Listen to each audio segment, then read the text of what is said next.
Hello Standard Second, welcome in EVS lecture. In previous lecture we have completed our chapter number 3 up to question D. Now there are some activity remaining over there in third chapter. So we are going to discuss first that activity and then we will start our chapter number 4.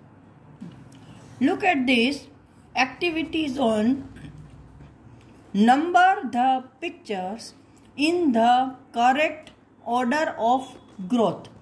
मतलब ये एक human being का growth है from infant to old. तो आपको पहले कौन आता है बाद में कौन, you have to just arrange in this that way. Okay, तो first of all this one is a infant. तो ह्यूमन बीइंग में सबसे पहले जो छोटा बच्चा होता है इट्स कॉल्ड इन्फेंट. तो ये first number. Then after child, next one is youth and last one is old. So I have given number to 1 to 4. Now over here it's a growth of a seed to a big plant. So first one is seed, second one is saplings, third one is plant and fourth one is tree. So our activity zone is completed over here of chapter number 3. Now I am going to start our chapter number 4, taking care of our body. Taking care मतलब ख्याल रखना, उसकी संभाल, उसको care करना. तो हमारी body की हम कैसे केयर करते हैं उसके बारे में यहाँ पर डिस्कस करेंगे. First of all, this is the two main points of this chapter: healthy habits and staying away from germs.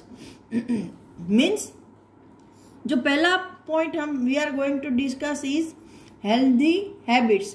मतलब ऐसी कौन सी हैबिट्स है, रोज की हमारी आदतें जो कि हमें हेल्दी रखेंगी. और second one is staying away from germs.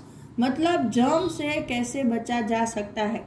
ये पॉइंट है वो रिसेंटली हमारे लिए यूजफुल है क्योंकि आजकल कोरोना के जर्म्स फैले हुए हैं, तो हमको ये अच्छे से लर्न करना है. Okay, now over here do you remember, मतलब आपको जो पुराना याद है उसके अकॉर्डिंग आपको आंसर देने हैं. Tick the correct habits and cross the wrong once.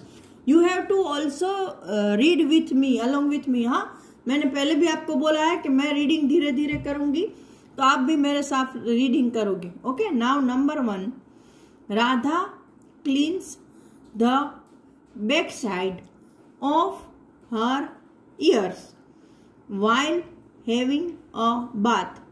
Radha है वो बैक साइड मतलब पीछे का हिस्सा, अपने कानों के पीछे का हिस्सा क्लीन करती है. कब करती है? while having a bath, जब वो नहाती है. तो ये गुड हैबिट है या बैड हैबिट है? तो it's a good habit. Now next one, Aman often cleans his nose with his fingers. अमन है बार बार कई बार अपने नाक को अपनी उंगलियों से साफ करता है. तो it's a bad habit. I have already told in the previous lecture that don't touch your nose with your fingers again and again. Okay, now third one, Sonu washes his hands properly before and after meals. Sonu है वो खाना खाने से पहले और खाना खाने के बाद अपने हाथ अच्छे से धोती है. तो it's also a good habit. Now we are going to discuss our first point, healthy habits. Again I am telling you that just try to learn as much spelling as possible, because if you are not going to learn spelling then you are not able to write in English while you are writing in paper, while you are writing in anywhere, or even you are not able to read English while you are passing through a market, passing through any cities, village, etc. Means अगर आपको spelling नहीं आ रहे हैं तो आप English में answer नहीं लिख पाओगे जब आपका पेपर आएगा। और जब आप बाजार से या किसी गांव से कहीं से भी गुजर रहे होंगे, पास हो रहे होंगे, और वहां पर आपको पता है दुकानों पे बहुत सी जगह इंग्लिश में बोर्ड लगे होते हैं, तो आप वो बोर्ड भी रीड नहीं कर पाओगे, तो फिर दूसरे आप पे हंसेंगे कि ये देखो इंग्लिश मीडियम में पढ़ रहा है लेकिन इसको तो इंग्लिश पढ़नी नहीं आती है ना। तो इसलिए स्पेलिंग लर्न करो ताकि आपको इंग्लिश में रीडिंग और राइटिंग दोनों आए। Now healthy habits. To be healthy and keep your body clean, मतलब हेल्दी रहने के लिए और अपने शरीर को स्वच्छ रखने के लिए you should follow the practices given below. You should follow मतलब आपको उसको फॉलो करना है, उसके अकॉर्डिंग करना है जो नीचे दिया गया है।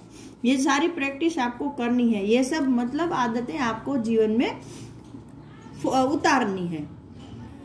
Brush your teeth twice a day, एक दिन में 2 बार आपको अपने दांत को साफ करना है, अपने टीथ को क्लीन करना है। एक बार सुबह में उठने के बाद और दूसरी बार रात को जब आप बेड में सोने जाते हो उससे पहले।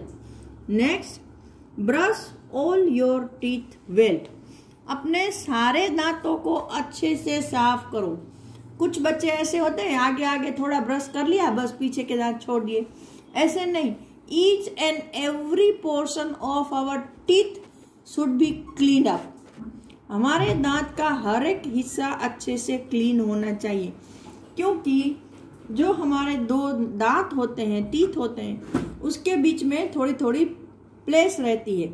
अगर जब हम खाना खाएं तब वहां पे थोड़ा सा भी खाना स्टिक हो जाता है, चिटक जाता है, तो एक छोटे से कण में एक जो उसका छोटा सा हिस्सा होता है ना, हमारे दांत के बीच में कितनी प्लेस होती है, बहुत छोटी, और उतनी सी प्लेस में भी अगर थोड़ा सा खाना वहां पर स्टिक हुआ होता है तो वहां पे so many germs can develop over there, बहुत सारे जर्म्स डेवलप होते हैं।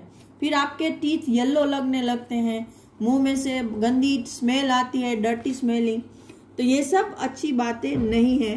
तो हर एक टीथ को अच्छे से साफ करो। Do not forget the once at the back, देखो बोला ना, डू नॉट फॉरगेट मतलब भूलना नहीं है। क्या नहीं भूलना है? The once at the back, teeth के पीछे का हिस्सा, जो अंदरूनी हिस्सा, आगे के जो दांत दिखते हैं वो तो साफ करने ही है, लेकिन उसके पीछे का जो हिस्सा है उसको भी अच्छे से क्लीन करना है। Remember to clean your tongue with a tongue cleaner, अपनी टंग को, जीभ को भी टंग क्लीनर से साफ करना जरूरी है। कुछ बच्चे ऐसे होते हैं कि भाई टीथ को तो साफ कर लिए, आगे पीछे थोड़े बहुत ऐसे वैसे, लेकिन टंग को क्लीन नहीं करते हैं। तो जब हम खाना खाते हैं तो हमारी टंग पर भी कुछ खाना स्टिक हो जाता है, तो अगर आप टंग को क्लीन नहीं करोगे तो मैंने जैसे बताया कि बहुत सारे बैक्टीरियाज और जर्म्स डेवलप होते हैं जो कि आपकी हेल्थ के लिए अच्छा नहीं है, क्योंकि आप पानी पियोगे और खाना खाओगे तो वो सारे आपके पेट में जाएंगे, स्टमक में, फिर आपको स्टमक पेन होगा, वॉमिटिंग होगी, बहुत सारे डिसीज लग सकते हैं। Rinse your mouth well after eating, rinse का मतलब होता है पानी से अच्छे से साफ करना। खाना खाने के बाद अपने मुंह को अच्छे से साफ करो। मतलब जैसे देखो हमारे बड़े बुजुर्ग घर में होते हैं, वो क्या करते हैं, खाना खाने के बाद मुंह में थोड़ा पानी लेके ऐसे, जिसको हम गुजराती में कोगड़ा बोलते हैं, कुछ कुछ कुछ कुछ करके आवाज करके उसको थ्रो आउट कर देते हैं।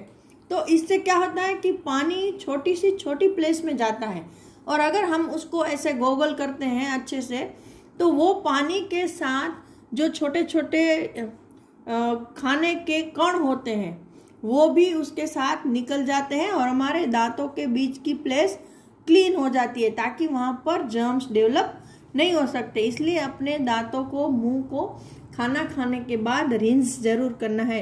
रिंस मतलब पानी से अच्छे से साफ करना।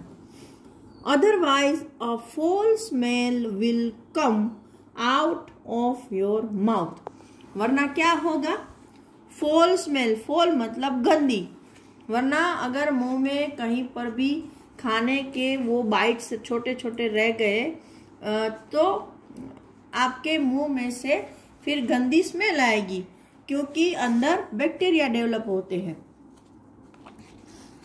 Now next point, take bath with soap and water every day. आपको रोज साबुन और पानी से नहाना है। कुछ बच्चों को उसमें भी थोड़ा लेजीनेस होता है, पानी डाल के चले आए, बोल दिया मम्मी मैंने नहा लिया। This is not the correct way to clean your body. अगर हम साबुन से अच्छे से साफ करके नहाएंगे तो हमारी बॉडी पर जो डेड स्किन होती है, आपको नहीं पता, हमारी बॉडी से रोज रोज जो डेड स्केल होते हैं स्किन के, वो निकलते हैं। तो अगर आप साबुन से अच्छे से साफ नहीं करोगे,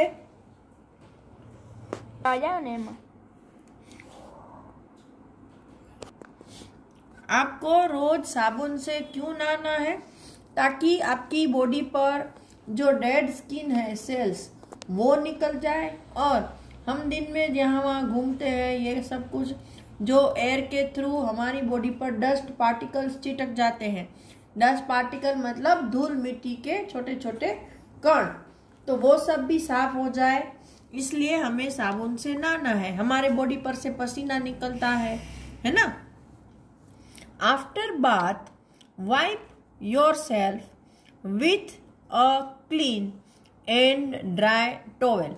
फिर क्या बोला है, आफ्टर बाथ मतलब नहाने के बाद क्या करना है, वाइप, वाइप मतलब पोंछना है, yourself with a clean and dry towel, जो क्लीन हो, गंदा ना हो, और ड्राई मतलब सूखा हो, ऐसे तौलिए से, टॉवेल से अपनी बॉडी को साफ करना है, पोंछना है। वो क्यों, क्योंकि अगर बॉडी पर और कुछ रह गया है, जैसे कि कभी कोई डस्ट पार्टिकल्स रह गए हैं, कुछ अगर डेड स्किन के सेल्स रह गए हैं, तो वो सब अच्छे से निकल जाए। और जब हम उससे रब करके साफ करते हैं तो हमारी बॉडी पर जो छोटे छोटे ओपनिंग होते हैं, आपको पता है हमारी बॉडी पर छोटे छोटे होल होते हैं जिसके थ्रू पसीना बाहर निकलता है, तो वो सब अच्छे से साफ हो जाएंगे। Keep your hair clean and tidy. अपने बालों को स्वच्छ और सुघड़ रखना है, मतलब उसको कोम्ब करके रखना है। Eat food at proper time. रोज पर्टिकुलर टाइम पर आपको खाना खाना है। ऐसा नहीं कि आज 10 बजे खाया तो कल 9 बजे खाया, परसों 11 बजे। नो, हर एक टाइम, अगर सुबह का नाश्ता है, अगर आप 9 बजे खा रहे हो तो 9 बजे ही खाओ। जहां तक हो सके टाइम को फॉलो करो। अगर दोपहर का खाना आप 1:30 बजे या 2 बजे खाते हो तो उसी वक्त खाओ। फिर एक ऐसे नहीं कि एक दिन 2 बजे खाया तो दूसरे दिन 4 बज गए, 3 बज गए। फिर रात का खाना अगर 8:30 या 9 o'clock को खाते हो तो उसी वक्त उसको खाना है। ऐसा क्यों पता है? क्योंकि अगर हम पर्टिकुलर टाइम पर खाना खाते हैं तो उसी वक्त हमको भूख लगती है, और जब भूख लगती है तो हमारी बॉडी से ऐसे एंजाइम्स निकलते हैं कि एंजाइम्स मतलब ऐसे लिक्विड प्रवाही जिसको बोलते हैं, पानी जैसा, ठीक है आपके लिए, जो कि हमारे खाने को अच्छे से डाइजेस्ट करता है। इसलिए प्रॉपर टाइमिंग जरूरी है। नेक्स्ट है exercise for at least half an hour daily. रोज आधा घंटा आपको कोई भी एक्सरसाइज करनी है, चाहे आप स्किपिंग करो, रनिंग करो, चाहे आप कोई भागा दौड़ी घर में करो, लेकिन फिजिकल, बैठे बैठे नहीं, जिसमें आपकी बॉडी को थोड़ी एक्सरसाइज मिले। जंपिंग करो, कुछ भी। Go to bed early. Early मतलब जल्दी, रात को जल्दी सो जाना है। You should sleep for at least 8 to 9 hours। आपको कम से कम 8 से 9 घंटे डेली सोना है। Stand up straight. सीधे खड़े रहो, झुककर नहीं। Straight up, stand up straight. क्यों? क्योंकि मैं ये नहीं बोल रही हूँ कि सिर्फ खड़े ही सीधे रहो, जब आप बैठे हो तब भी आपकी बैक है ना वो स्ट्रेट होनी चाहिए। ऐसे खींच के स्ट्रेट मत रखो, आराम से स्ट्रेट रखो। और खड़े हो तब भी स्ट्रेट। कुछ लोग है ना ऐसे थोड़ा सा झुक के चलते हैं, झुक के खड़े होते हैं, थोड़ा सा अपने कंधों को आपने देखा होगा पीछे के बैक है वो थोड़ी ऐसे बेंड हुई होती है।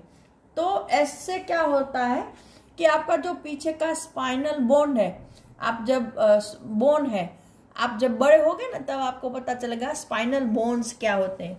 मतलब हमारे वहां पीछे हड्डियों का एक पूरा लाइन है जिसको हम गुजराती में करोड़रज्जु बोलते हैं। तो वो जो करोड़ है वो हड्डियां है ना, अगर वो आप झुक के खड़े रहोगे, झुक के बैठोगे तो वो हमेशा फिर ऐसे ही रहेगी। फिर आपको बैक पेन होगा, कमर में दर्द होगा। आजकल लोगों को बैक पेन ज्यादा होते हैं, कमर में दर्द होता है। क्यों होता है? क्योंकि उसको बैठने का और खड़े होने का सही तरीका नहीं आता है। तो हमेशा सीधे बैठो, सीधे खड़े रहो और सीधे चलो। सीधे मतलब सीधे सीधे नहीं चल के जाना है, सीधे मतलब अपनी बॉडी को स्ट्रेट वर्टिकल रख के चलो, थोड़ा सा भी झुक के नहीं और खींच के नहीं, आराम से रखना। ओके, तो आज तक के लिए इतना ही। नेक्स्ट लेक्चर में हम आगे की चीजें डिस्कस करेंगे। तब तक के लिए सबको गुड बाय।